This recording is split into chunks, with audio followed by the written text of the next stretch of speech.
Welcome back to the Rob Skinner Podcast. My goal is to inspire you to live a no-regrets life, make this life count, and multiply disciples, leaders, and churches. Today, I'm reading from day 3 of my new book, Before You Quit, Hope for the Christian Who Feels Done. And I wrote this in the hopes that people would read it before they walked away from their relationship with God or before they left the fellowship. And so if you or someone you know is having a tough time in their faith, please give them this book or forward this episode because I really want to help people.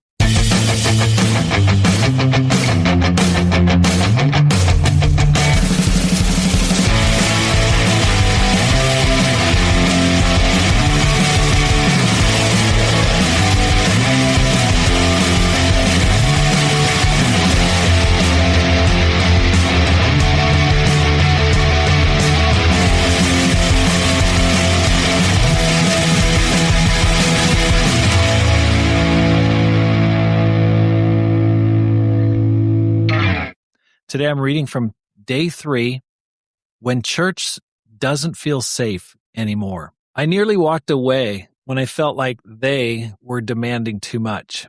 I felt unmotivated and empty inside. My spiritual gas tank was empty, and I was being asked to put the pedal to the metal. I thought the church was too much in my business and too controlling. At other times I felt frustrated at the levels of micromanagement. I longed for the days when the Spirit just seemed to be flowing and everything seemed to come naturally. Smiles and joy seemed to dominate the atmosphere, and the church grew as a result. Church blow-ups, splits, and conflicts are nothing new. Church leaders exposed in affairs, they happen with regularity. Hypocrisy in the membership and leadership is a truism. At other times, you struggle because you look around and you see so many people who are odd, struggling, or who don't have their lives together. You wonder how you ever ended up in this place that's more reminiscent of an emergency room than a temple for worshiping God. You can struggle because of the leadership's tone and attitude. It may not fit with your worldview or political views. Churches can be tossed and turned by the current social crisis facing the country in which you live. You might have been a victim of gossip. Something you shared got around and got known. It may no longer feel safe. It's no longer the friendly family that you thought it was going to be.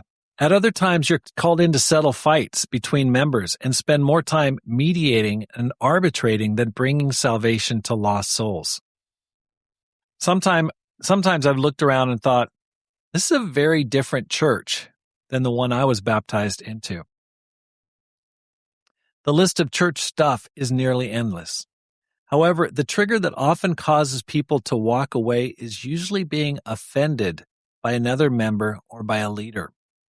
If you've been in a church community for any length of time, you are going to get your feelings hurt, insulted, or put off by somebody else.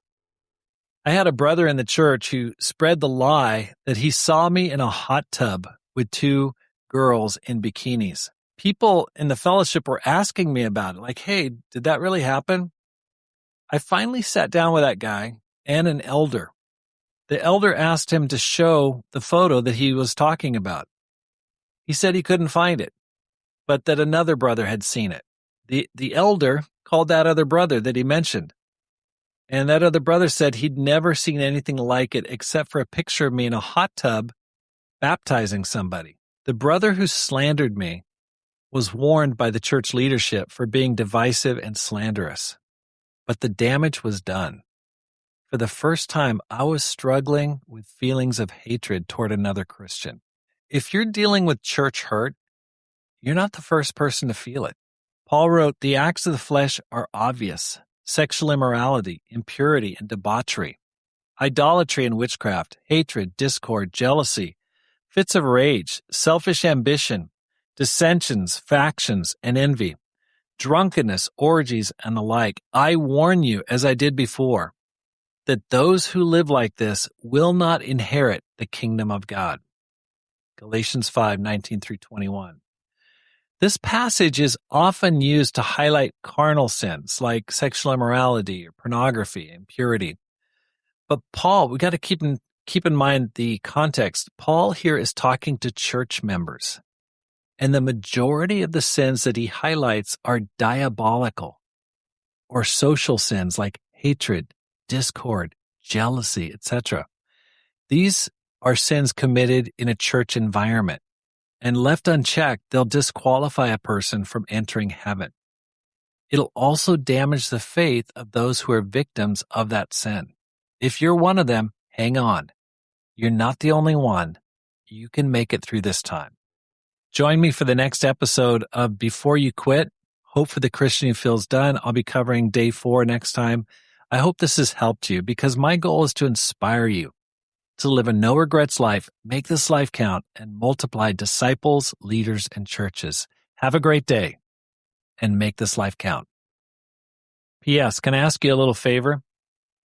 My goal was to really encourage people. So if you know someone who could benefit from this reading or this book, please just forward them on this episode and just say, hey, why don't you listen to this?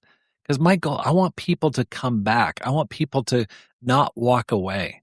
And so please forward to them or a link to the book. You can find this book in Amazon under Rob Skinner, Before You Quit. It'll pop right up. You can find a paperback like this or else an electric version. Please spread the word. Thank you so much.